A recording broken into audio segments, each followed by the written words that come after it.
Tony. Well, I might as well summit. There were projects headed for Phuket, Thailand. 24 of the best anime concepts from Australia, Malaysia, Korea, and Thailand are set to be presented to an audience of broadcasters, co-producers, distributors, and investors at the 2013 Asian Animation Summit, which will take place next month in Phuket, Thailand. On November 13th, 2013. And the summit, which presents the best kids in TV, film, development work across the region, has officially selected the animation concepts that will debut to an audience of broadcasters, co-producers, distributors, and investors from Asia and the international marketplace. At the inaugural Asian Animation Summit last year, 80% of companies that presented projects at the event secured additional financing or partners as a direct result. These deals have involved high-profile media companies, including Disney Channel, CBC, the Jim Henson Company, Cake, and Bajuba Entertainment. The following 24 projects, selected on the basis of global market potential and quality, will be looking to achieve the same kind of results this year. And of course, some of these are easily familiar. Okay, so you get this thing called the Alien Monkeys, Blink Blink, Blue Yonder, Call for Cheese, Chameleon, Dino, Dee Dee and Friends, Doodles, Elwood Pie, Fanchon, Crudnut, Galaxy Kids, Gunk Aliens, and up! I see it. Yes. Back in 2013 on the Asian Animation Summit, there was the pitch pilot of Kuu Kuu Harajuku, formerly known as Harajuku HJ5, which was pitched from Vision Animation and Moody Street Kids / Moody Street Productions. And of course, Network 10 approved it. People say that Gwen just pitched it to Nickelodeon. That's false. That's actually false. Kuu Kuu was a pilot by Moody Street Productions, as it took them years, ever since the 2000s. It's crazy. There was this thing called Gunk Aliens, and I guess that really didn't got approved there. I wonder if it led to being a future series. I kind of doubt it, but Harajuku HA5, yeah, that is definitely the pitch pilot of Kuu Kuu Harajuku. And I did a concept art video about it, as the series pilot is currently lost. This is not 0G, but it might be that, but in a different type of animation style. You never know what it actually was. Then there's Hip Hop Cowboy, Hoagie the Glow Popper, which I've heard things about Hoagie, Lulu, Magic Adventures, Then Nobody's Soul, The Adventures of Bonnie, the Kazoops, The Mole, Farmer Robbie, and up, I see another one, The Strange Chores. Now, I'm going to get through that in a bit, because I do know that The Strange Chores, like Gravity Falls, was animated in Flash in pilot. Yeah. I did a video on The Strange Chores concept art, and I might as well get through it again. But let me tell you, the series is great. Just fantastic. Absolutely brilliant. And of course, it's currently available on the Roku channel. And yes, Season 3 is currently in production. And the last year is in black. Images of each project and registration details are available on the Asian Animation Summit website.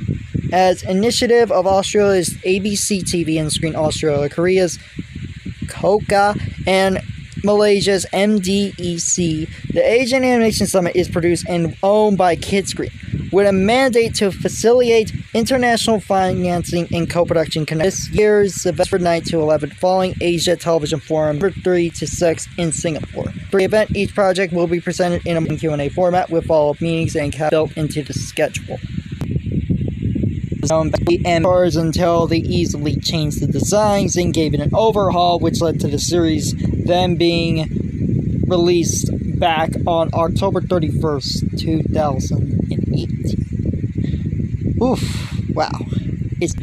Of course, there's the Strange Chores. There's these two pogging little things. I don't know why I said that, but my apologies, I guess. There's this witch girl with a hat.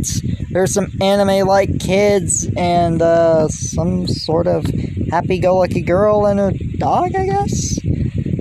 So, what are you gonna do? These pilots were pitched to these investors to see if they'll actually make them full-long series, and to some of them they did. the most iconic Australian animated series known to a lot of people and is well loved to this day and still is, Bluey, back in 2016. And that the pilot was found last year, which was really crazy. In fact, there were 2 pilots of Bluey. One was found and the other, I think, is currently lost. And there's this thing called The Curious World of Linda. I thought that it was going to become a series. Not sure if I heard that much on updates on it. And yes, there's Kuu Kuu Harajuku with that one shot right there from the concept art. This one kind of reminds me of Zozo Zombie a bit. I don't know why. Asian Animation Summit's Facebook photo back then in 2013, and showcases there really is quite impressive. You can see that there is literally a good amount of variety. I gotta say, I do like that balloon type series. I wonder if that actually became a series. If it didn't, it's a shame. It looked pretty cute. And it's just pretty cool to see about these pilots. You never know when they actually get pitched to become a series or not, especially when it comes to those like, oh yeah, cartoons, what a cartoon, and even those like Shorty Make Short Shorts, which led to She's Out becoming a series. It's just really cool about the Asian Summon animation, and oh boy, it will be very shocking if something crazy happens, like another Giga Leak, this time of foreign animation. I honestly doubt it. Would be cool for the Kuu Kuu Harajuku pilot to finally be found. But overall, the Asian Animation Summit in 2013 really was special, as it led to 2 very interesting Australian animated series to become series later on, as well as, well, Hoagie the Glow Popper, which I've heard some things about it, and I am not that much of a fan of Hoagie the Glow Popper, in my opinion. But without further ado, it's time I say. Anyway, guys, this is Kawaii Life Antonio, signing off. Peace. I just wonder what Asian Animation Summit has in store, as they always do these year after year after year.